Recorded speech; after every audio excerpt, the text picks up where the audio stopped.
اعوذ باللہ من الشیطان اللعین الرجیم بسم اللہ الرحمن الرحیم الحمد للہ رب العالمین الصلاة والسلام علی اشرف الانبیاء والمرسلین ابی القاسم محمد وعلی آلہ الطیبین الطاہرین المعصومین المنتجبین المنتخبین المظلومین ولعنت اللہ علی اعدائہم اجمعین اما بعد فقد قال امیر المومنین علیہ السلام بسم اللہ الرحمن الرحیم البخل عار صلوات اللہم صلی علی محمد وآل محمد۔ درس نہج البلاغہ کے حوالے سے ہماری گفتگو کا سلسلہ جاری ہے۔ ظاہر ہے نہج البلاغہ کے اندر کچھ مولا کے اقوال ہیں کہ جو مختصر ہیں، کچھ طولانی ہیں۔ پہلی دو حکمت کے بارے میں گفتگو ہو چکی ہے اور دوسری حکمت میں ہماری آدھے گھنٹے پہ گفتگو مشتمل تھی۔ اسی وجہ سے کچھ مختصر اقوال آئیں گے، کچھ تفصیلی آئیں گے، تو اب کوشش یہ کی جا رہی ہے کہ جہاں پر مولا کی حکمت تھوڑی سی طولانی ہے اس کو دو حصوں میں ڈیوائیڈ کیا جائے، دو حصوں میں تقسیم کیا جائے۔ اسی وجہ سے آج کی دلچسپ یہ حکمت نمبر 3 کہ ہم نے دو حصے کیے ہیں۔ آج اس کے شروع کے چند جملوں کی تشریح آپ کی خدمت میں پیش کی جائے گی۔ سب سے پہلے مولا فرما رہے ہیں البخل عار، بخل نعنگ و عار ہے، والجبن منکست، بزدلی نقص و عیب ہے، والفقر یخرس الفتن عن حجتہ، مولا فرماتے ہیں غریب اور غربت مرد زیرک و دانا کی زبان کو دلائل کی قوت دکھانے سے عاجز کر دیتی ہے۔ والمقل غریب فی بلدتہ، مفلس جو ہوتا ہے وہ اپنے شہر میں بھی غریب الوطن ہوتا ہے۔ یہ ہے جو عموماً ترجمہ اس کا کیا گیا ہے بزرگان دین نے، اور جو ترجمہ اس کا بنتا ہے، دیکھیں بخل کا معنی ہے کنجوسی، اور انسان کی روایات کے اندر 4 اقسام بیان ہوئی ہیں۔ انسان یا لئیم ہوتا ہے، یا بخیل ہوتا ہے، یا اس کے اندر جو کیفیت پائی جاتی ہے وہ سخی ہونا ہے، اس کا سخاوت کرنا ہے، تیسرا چوتھا کریم ہونا۔ لئیم کسے کہتے ہیں؟ جو معنی کیا گیا ہے کہ لئیم اسے کہتے ہیں ایسی صفت کا مالک انسان کہ جو نہ خود کھاتا ہے نہ کسی کو کھلاتا ہے، یعنی اس کے پاس مال موجود ہے، نہ اپنے اوپر خرچ کرتا ہے، نہ اپنے اہل و عیال پہ خرچ کرتا ہے، نہ ضرورت مند پہ خرچ کرتا ہے۔ مال ہونے کے باوجود جو نہ اپنے پہ خرچ کرے نہ اپنے اہل و عیال کی، تو بات کی باری ہے، اس کو لئیم کہا جاتا ہے کہ جو اپنے مال کو خرچ نہیں کرتا اپنے اوپر بھی۔ اس کے بعد بخیل آتا ہے۔ بخیل وہ ہوتا ہے کہ جو اپنے اوپر تو خرچ کرتا ہے لیکن اپنے غیر پر خرچ نہیں کرتا۔ اور تیسرا وہ ہوتا ہے کہ جو سخی ہوتا ہے۔ بخل کی متضاد بخل کے مقابلے میں جو لفظ آتا ہے وہ آتا ہے سخاوت۔ سخی کا مطلب ہوتا ہے کہ جو اپنے اوپر بھی خرچ کرتا ہے اور غیر پر بھی خرچ کرتا ہے۔ چوتھی قسم ہے کریم۔ کریم کا مطلب یہ ہے کہ جو اپنی ضرورت پر غیر کی ضرورت کو ترجیح دیتا ہے۔ مثال کے طور پہ اس کا بھی دل چاہتا ہے کہ اپنے لیے اچھے کپڑے لے، اچھی چیزیں لے، لیکن وہ اپنے اہل و عیال کو اچھی چیزیں دلواتا ہے، خود کم قیمت والے پر بھی گزارا کر لیتا ہے، جس کی بہترین مثال ہمارے پاس مولا امیر المومنین علیہ السلام کی ہے کہ 2 جوڑے لائے بازار سے، ایک جوڑا اچھا تھا، ایک کم اچھا تھا، ایک قیمت والا تھا، ایک کی کم قیمت تھی۔ جناب قمبر نے ان دونوں جوڑوں میں سے جس کی کم قیمت تھی اس کو رکھا، اچھی قیمت والا اور اچھا جوڑا مولا کے لیے رکھا۔ تو مولا امیر المومنین علیہ السلام نے اچھا جوڑا قمبر کو دے دیا اور قمبر کو یہ کہا کہ قمبر تم جوان ہو، میں اب بوڑھا ہو چکا ہوں، لہٰذا میں اسی پہ گزارا کر لوں گا کم قیمت والے پر، اچھی قیمت والا تم رکھو۔ یہ مولا کی جو صفت ہے کریمی، یہ اس کا اظہار ہے کہ مولا نے اپنے اوپر جناب قمبر کو ترجیح دی۔ اور یاد رکھیے کہ کائنات میں اللہ اور محمد و آل محمد علیہ السلام کے علاوہ کوئی کریم نظر آتا بھی نہیں۔ یہ والی صفت کریم ہونا یا اللہ کے ساتھ ہے یا اللہ کے ان برگزیدہ بندوں کے ساتھ ہے۔ فرق اتنا ہے کہ وہ خالق ہو کے کریم ہے، یہ مخلوق ہو کے کریم ہے۔ تو گفتگو ہماری بخل کی طرف جائے کہ جو مولا بخل کی بات کرنا چاہتے ہیں کہ بخل بخالت کرنا، کنجوسی کرنا، ناانگ و عار ہے، یعنی شرمندگی کی بات ہے۔ ویسے شرمندگی ہے کسی کا بخیل ہونا۔ یہ اشارہ ہے مولا کا اس کی طرف کہ بخل رذیل صفت کا نام ہے۔ اور یاد رکھیے کہ جب انسان بخیل ہوتا ہے تو پھر اپنے اوپر بھی بعض اوقات خرچ نہیں کرتا۔ جس طریقے سے مرحوم حاجی محمد جواد بیدا آبادی کا ایک واقعہ ہے کہ وہ اصفہان میں ایک تاجر بیمار ہوا تو اس کی عیادت کے لیے گئے۔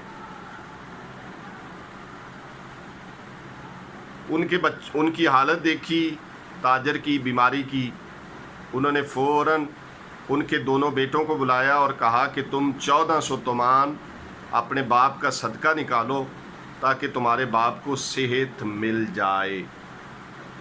ان دونوں بیٹوں نے بات سنی انسنی کر دی اور اس وقت مرحوم حاجی محمد جواد بیدا آبادی واپس آئے، ایک دوست کو آ کے بتایا کہ دیکھیں میں نے اس کے بچوں کو کہا ہے کہ اپنے والد کے لیے کچھ خرچ کرو، تمہارا والد پریشان ہے، شاید اس کو بیماری سے شفا مل جائے، لیکن انہوں نے یہ کیا ہے اور میں ان کے لیے دعا کرتا ہوں، آپ بھی دعا کرو کہ اللہ اس کو صحت دے۔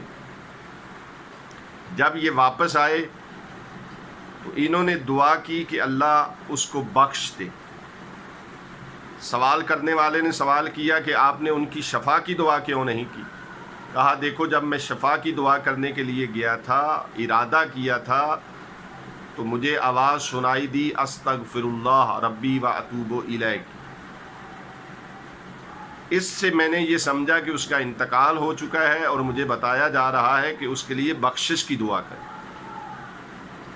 جب انسان کنجوس ہوتا ہے تو وہ اس مال کو آخری دم بھی خرچ کرنے سے گھبراتا ہے،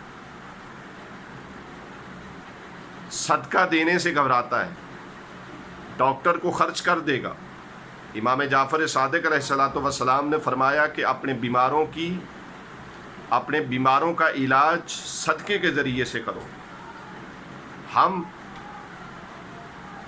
ڈاکٹر کو پیسے خرچ کر دیتے، صدقہ خرچ یا صدقہ نہیں دیتے۔ صدقے کی بڑی فضیلت ہے، اور مولا کا یہ کہنا کہ تم اپنے بیماروں کا علاج صدقے کے ذریعے کرو، اس سے یہ بھی مراد نہیں لی جا سکتی کہ مولا کہنا چاہتے ہیں کہ بس صدقہ دے دو اور ڈاکٹر کو نہیں دکھاؤ۔ اصل بات یہ ہے کہ اگر تم صدقہ دو گے اور پھر ڈاکٹر کو دو گے سے علاج کرواؤ گے تو انشاءاللہ تمہیں شفا ملے گی صدقے کی بدولت۔ آج ہمارے معاشرے میں پیسہ خرچ کیا جاتا ہے، علاج پہ شفا نہیں ملتی، ٹیسٹ کروائے جاتے ہیں لیکن ٹیسٹ کی رپورٹ میں کچھ نہیں آتا، اس کے باوجود انسان صحیح نہیں ہوتا۔ اس کی سب سے بڑی وجہ یہ ہے کہ ہم دولت کے پیچھے لگے ہوئے ہیں، ہم صدقہ نہیں نکالتے، معصومین کی روایات کو دیکھ کر دعا نہیں کرتے۔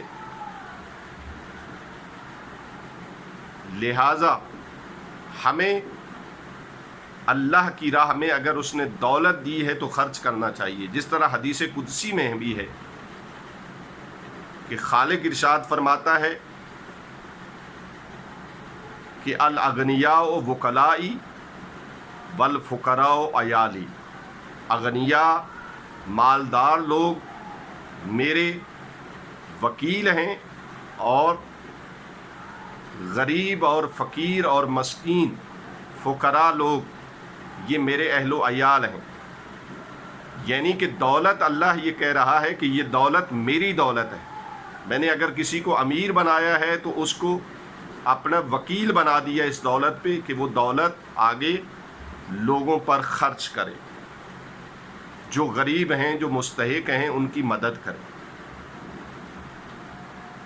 اسی طریقے سے حضرت موسیٰ علیہ السلام کے زمانے کا واقعہ ہے، دولت خرچ کرنے سے کم نہیں ہوتی۔ قرآن مجید کے اندر ہے کہ کون ہے جو اللہ کو قرض حسنہ دینا چاہتا ہے۔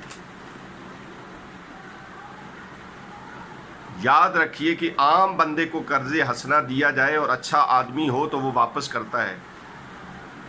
جو کائنات میں اللہ سے زیادہ وعدے کو پورا کرنے والا کون ہے، اللہ سے زیادہ مہربان کون ہے، اللہ سے زیادہ سچا کون ہے؟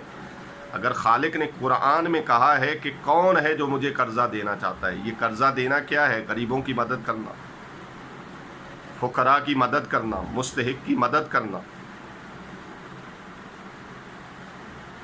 اگر ہم خرچ کریں گے اللہ کی راہ میں تو اللہ ہمیں بہتر طریقے سے واپس لوٹائے گا۔ یہی وجہ ہے کہ حضرت موسیٰ علیہ السلام کے زمانے میں اللہ نے جناب موسیٰ کو کہا کہ تیری امت میں ایک میاں بیوی ہیں، ان کے نصیب میں نے آدھی زندگی دولت لکھی، جاؤ ان کو بولو تم میرے نیک بندہ اور بندی ہو، تمہیں اختیار دیتا ہوں، چاہے بڑھاپے میں لو چاہے شروع عمر میں لو۔ حضرت موسیٰ علیہ السلام آئے، پیغام دیا خالق کا، انہوں نے کہا کہ ہم صبح آپ کو بتائیں گے۔ رات کو مشورہ ہوا، شوہر نے کہا کہ جوانی بڑھاپے میں لے لیتے ہیں، کما نہیں سکیں گے جوانی میں تو کما کے بھی کھا سکتے ہیں۔ زوجہ نے کہا کہ دیکھو جوانی میں مانگیں گے کسی سے تو کوئی نہیں دے گا، لیکن بڑھاپے کی وجہ سے کوئی دے سکتا ہے، اس وجہ سے ہم جوانی میں دولت لیتے ہیں۔ ظاہر ہے بیوی کی بات مانی جانی تھی، فوراً جناب موسیٰ جیسے ہی آئے کہا کہ ہمیں جوانی میں دولت چاہیے۔ اب جیسے ہی انہوں نے کہا جوانی میں، حضرت موسیٰ نے خدا کی بارگاہ میں پیغام پہنچا دیا، خدا کا وعدہ تھا، اب وعدہ خدا کا ہے تو پورا ضرور ہوگا۔ دولت اتنی آئی کہ جیسے ہی پہلے دن آئی، بیوی نے شوہر کو کہا جو ایک مومنہ دیندار ایماندار تھیں، انہوں نے کہا کہ دیکھیں ہم نے 2 روٹیاں کھانی ہیں، صبح 2 رات کو، اس سے زیادہ ہمارا کام نہیں ہے، لہذا میں کہتی ہوں کہ یہ جتنی دولت ہے جاؤ اعلان کرو، جو بھی مستحق ہے وہ آ کے لے جائے۔ اعلان ہو گیا، مستحقین آ گئے اور انہوں نے دیا۔ 25 سال کا مثال کے طور پہ خدا کا وعدہ تھا، 25 سال گزر گئے، 26 سال گزر گئے، 27 سال گزر گئے، دولت کم نہیں ہوئی اور زیادہ ہوئی۔ انہوں نے حضرت موسیٰ سے کہا کہ اللہ کا وعدہ 25 سال کا تھا، یہ 2 سال 3 سال 4 سال اوپر گزر گئے، دولت تو ویسے ہی آ رہی ہے۔ حضرت موسیٰ نے خدا کی بارگاہ میں التجا کی، آواز قدرت آئی، موسیٰ پہلے 25 سال جو میں نے دی ہے یہ میں نے ان سے وعدہ کیا تھا کہ میں تمہیں دولت دوں گا، اب جو دولت رک نہیں رہی، یہ جو انہوں نے 25 سال میں مجھے قرضہ دیا ہے اس قرضے کو میں واپس لوٹا رہا ہوں۔ اسی وجہ سے بخل کو مولا کہہ رہے ہیں کہ نانگ و آر ہے، باعث شرمندگی ہے۔ اگر انسان کے پاس دولت ہے تو اس کو راہ خدا میں خرچ کرے۔ آخر میں دعا ہے، خداوند عالم محمد و آل محمد کے صدقے میں تمام مومنین کی پریشانیاں دور فرمائے، بالخصوص مکتب سید الساجدین کے جتنے بھی معاونین ہیں، خداوند عالم ان کے کاروبار اور رزق میں برکت اور وسعت عطا فرمائے، ان کے مرحومین کی مغفرت فرمائے، اور خداوند عالم ان کی فیملی کو اور ان کو ہر قسم کی آفات و بلیات سے محفوظ رکھے۔ انشاءاللہ آگے یہ سلسلہ جاری رہے گا۔ وآخر دعوانا ان الحمدللہ رب العالمین۔